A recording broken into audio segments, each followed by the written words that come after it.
The Cyberwire podcast is made possible in part by listeners like you who contribute to our Patreon page. You can learn more at patreon.com/thecyberwire. NotPetya still looks like a Russian campaign to Ukrainian authorities, and experts remain skeptical that affected data can be recovered.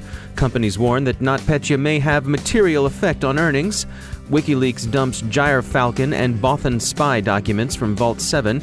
And pro wrestling fans now have something in common with registered voters, data.gov.uk, and the National Geospatial Agency.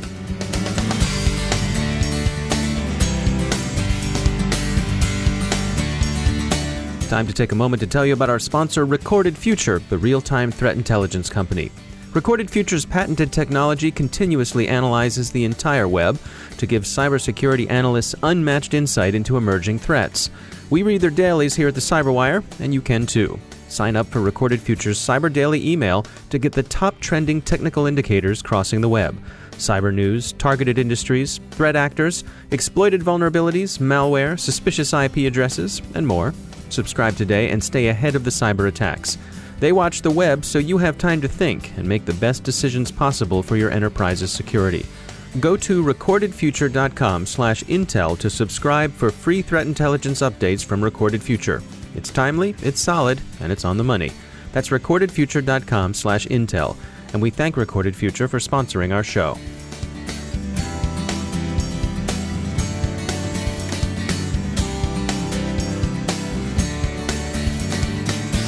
Major funding for the Cyberwire podcast is provided by Cylance. I'm Dave Bittner in Baltimore with your Cyberwire summary for Friday, July 7th, 2017. Ukraine hasn't backed off from attributing the NotPetya campaign to Russia. We'll speak a bit later with Wired senior writer Andy Greenberg, who's taken a long look at Russia's hybrid war against Ukraine, and learn why he thinks this conflict has been a testing ground for the Russian way of war in cyberspace and elsewhere. The relatively small amount of ransom paid in the course of this global attack, a bit more than $10,000 since the beginning of the attack, according to reports, was moved on Tuesday from the Bitcoin wallet nominally established to collect payment. People who claimed responsibility for the malware surfaced in dark web chat rooms to offer decryption for 100 Bitcoin, slightly more than $260,000, but their offer has been met with general skepticism. Petya's author released decryption keys for the ransomware's original form. That won't help victims of NotPetya, which is now understood to be a distinct bit of malware masquerading as Petya. It's generally agreed that NotPetya spread initially from a compromised software update for ME-Doc tax accounting software, widely used in Ukraine. Bleeping Computer reports, sourcing Cisco and others, that ME-Doc's vendor, Intellect Service, had been backdoored 3 times and that it hadn't updated its servers since 2013. The other damage the malware did around the world may have been simply collateral damage, or perhaps welcome gravy from the attacker's point of view.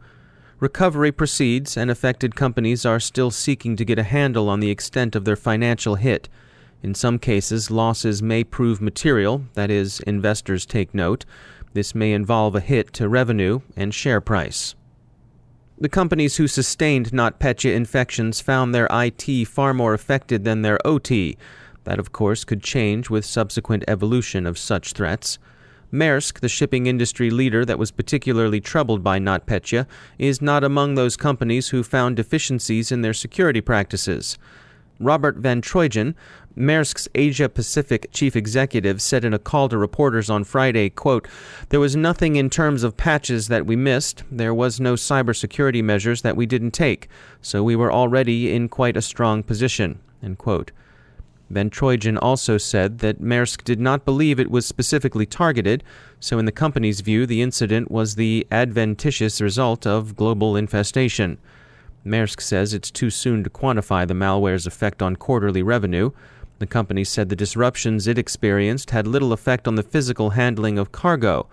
Instead, NotPetya's effect on the 76 ports that Maersk operates was to disrupt documentation and data flow, including customs and cargo release processes, which led to congestion and caused some customers to cancel orders. How many cancellations isn't clear yet. Maersk continues to assess the damage. On Thursday, WikiLeaks continued its weekly dump of alleged CIA tools with documents purporting to describe two implants, Gyrfalcon for Linux and BothanSpy for Windows. The alleged Linux implants still are regarded by many observers as a novelty, but their utility in compromising servers also makes them an obvious sort of move. As yet has been the case with the Shadow Broker's release, there's no plausible public explanation yet of how WikiLeaks is getting its material. The professional wrestling impresarios at the WWE this week disclosed a breach on customer data. Researchers at security firm Cromtech found an unprotected database on, you guessed it, Amazon Web Services that contained personal data for about 3 million wrestling fans. The database didn't include, according to the WWE, passwords or credit card data, but Forbes reports that it sure contained a lot of other stuff. Among that stuff would be home and email addresses, earnings, birth dates, ethnicity, children's age ranges, and gender. WWE said the exposed database has now been secured and that the WWE is working with Amazon Web Services and cybersecurity companies Smartronix and Praetorian to manage data infrastructure and cybersecurity and to conduct regular security audits. We've heard, of course, from industry experts on the matter. Ryan Wilk of New Data Security notes that this is the third exposure, what he calls a non-breach breach, of sensitive data in less than a month. He lumps it in with the experience of Deeproot Analytics and data.gov.uk. We might add the contractor-exposed data belonging to the National Geospatial Agency. Wilk says the incident continues to show that sophisticated hacking is not required to obtain troves of identity data that can be used to create fraudulent identities or access online personas.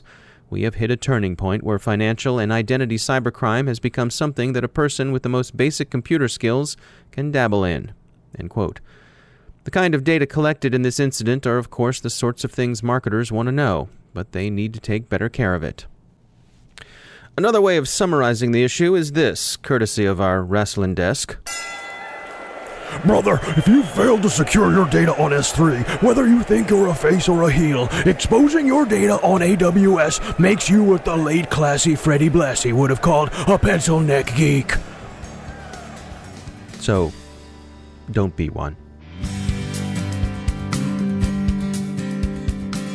Now I'd like to tell you about some research from our sponsor Delta Risk. We all depend on the power grid. You've heard a lot over the last few months about the grid's vulnerability. Crash override, in particular, threw a scare into the energy distribution sector. It's a real threat, and its masters demonstrated what they can do last December in Ukraine. Even a minor disruption to the power grid could be devastating to all of us.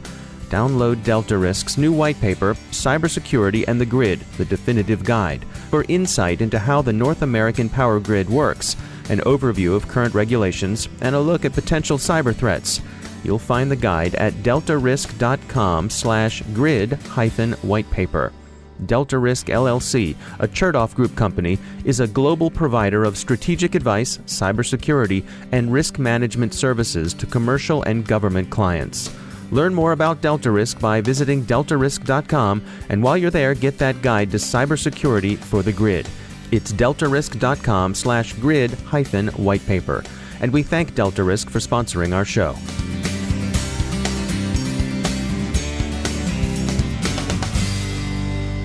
Joining me once again is Johannes Ulrich. He's the Dean of Research at the SANS Technology Institute, and he also hosts the Internet Storm Center Stormcast podcast. Johannes, welcome back.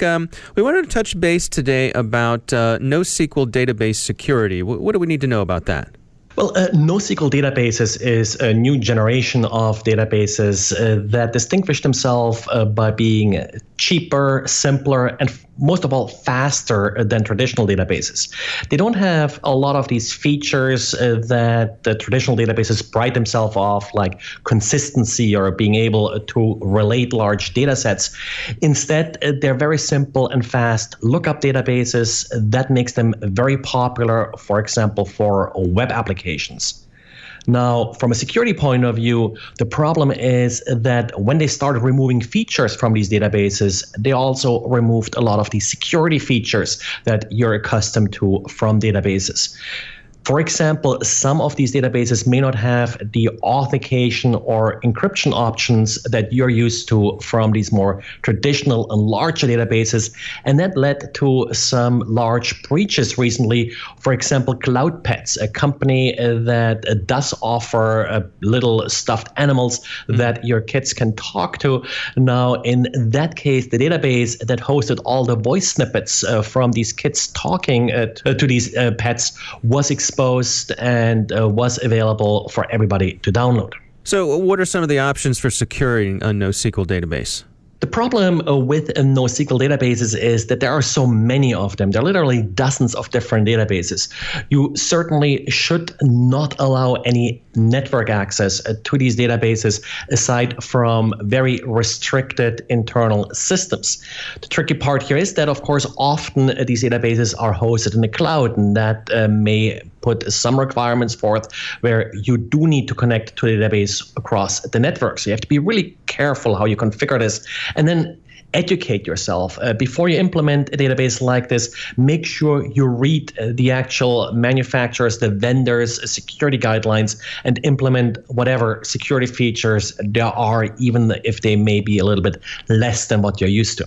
So even with these limitations, there are some benefits for using a NoSQL database. Yes, there are benefits, and there's, for example, speed. For example, on web applications, one problem is where do you store all this volatile user information that you need to store as the user browses your site, like, for example, the shopping cart and the like. Some of these databases allow you to store all of this in memory, which, of course, is very fast and makes the application work a lot better. All right. Interesting information. Johannes Ulrich, thanks for joining us. And now a few words about our sponsor, UMBC. The University of Maryland, Baltimore County, that world-class university just to our south, has a question for you. In a world where over 250,000 cybersecurity jobs are unfilled, what are you waiting for? Especially if you're living in this part of the world, because a lot of those million-plus jobs are right here. UMBC grads are well-prepared and in demand. Apply now for fall 2017 cybersecurity degree and certificate programs. Get all the application details at umbc.edu/cybersg and start down the path to becoming the qualified and experienced cybersecurity professionals the industry needs right now. That's umbc.edu/cybersg. What are you waiting for? Check it out. And we thank UMBC for sponsoring our show.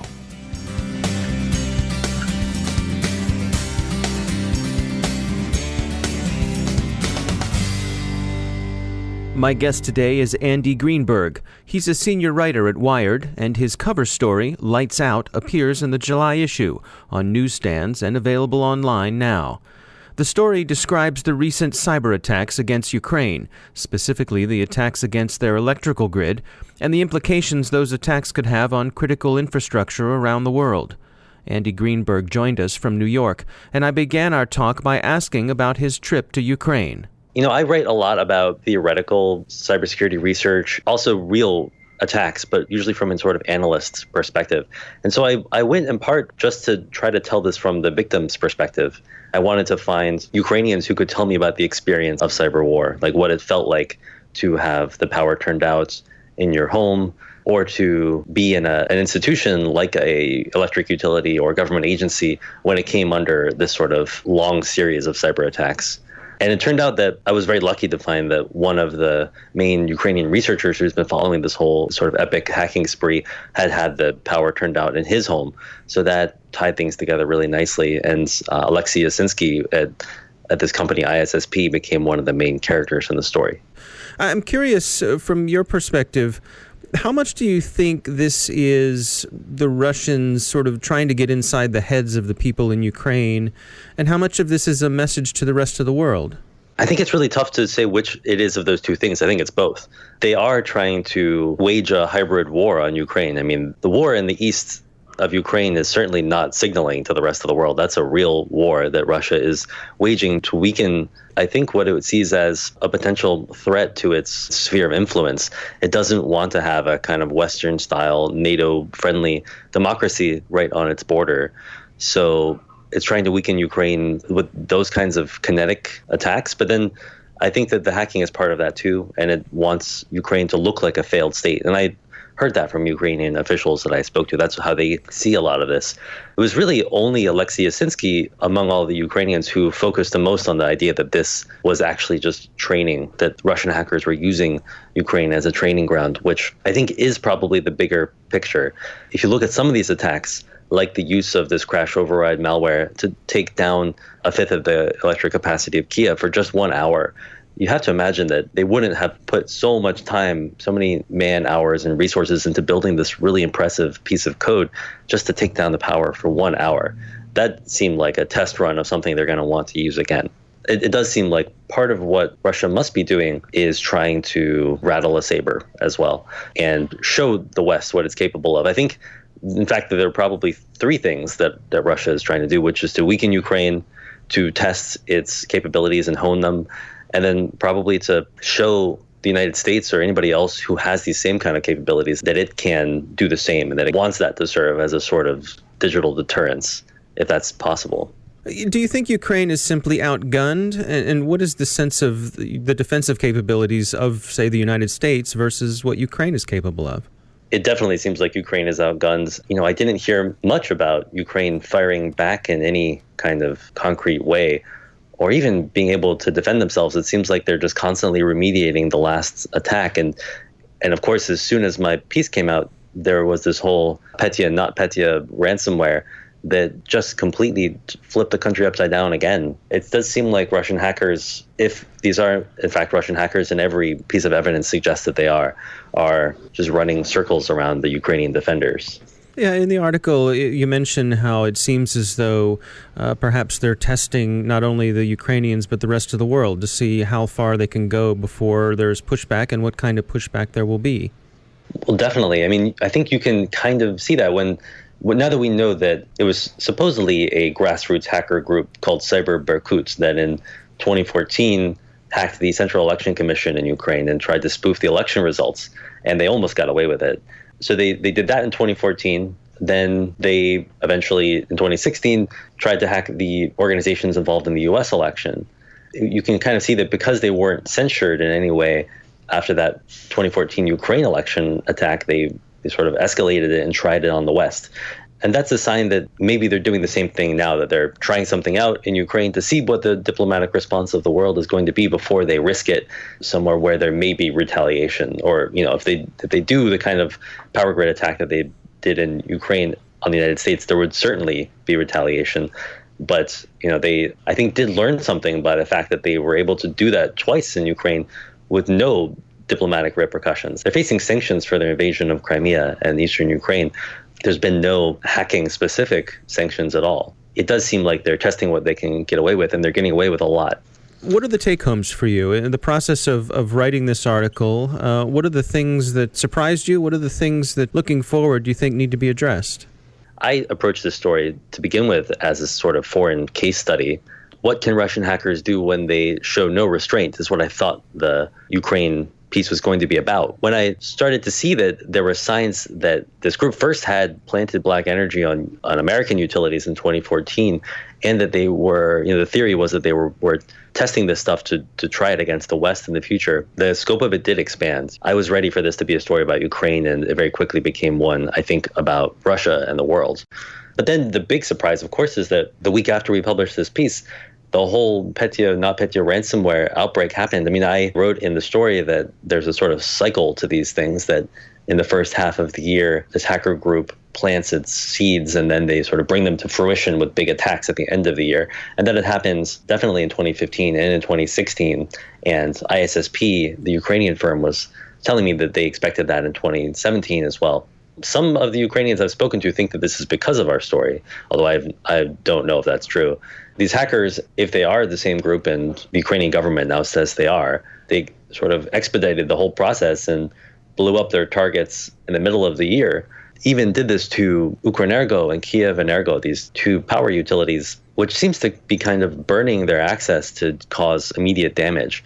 And so that's a surprise. And I mean, of course, we're still figuring out what happened with this whole ransomware epidemic, but it's hard to understand the motivations of this group if they could have laid low until the end of the year or whenever they wanted to and caused another blackout or series of blackouts or other attacks. So I don't know. I'm still trying to figure out how this latest set of attacks plays into the larger sandworm playbook. I think we'll just have to stay tuned as that unfolds. That's Andy Greenberg, senior writer at Wired. His cover story, Lights Out, is in the July issue, which is on newsstands and available online now. And that's the Cyberwire. Thanks to all of our sponsors who make the Cyberwire possible, especially to our sustaining sponsor, Cylance. To find out how Cylance can help protect you using artificial intelligence, visit Cylance.com. Don't forget to check out the Grumpy Old Geeks podcast, where I'm a regular contributor to a security segment. We call it Security Ha. You can find the Grumpy Old Geeks wherever all the best podcasts are listed. And also, don't forget to check out the Recorded Future podcast. I'm the host of that one as well. That's at recordedfuture.com/podcast. The focus there is threat intelligence. We think it's worth your time, so check it out. The Cyberwire podcast is produced by Pratt Street Media. Our editor is John Petrick. Social media editor is Jennifer Iben. Technical editor is Chris Russell. Executive editor is Peter Kilpie. And I'm Dave Bittner. Have a great weekend, everybody. Thanks for listening.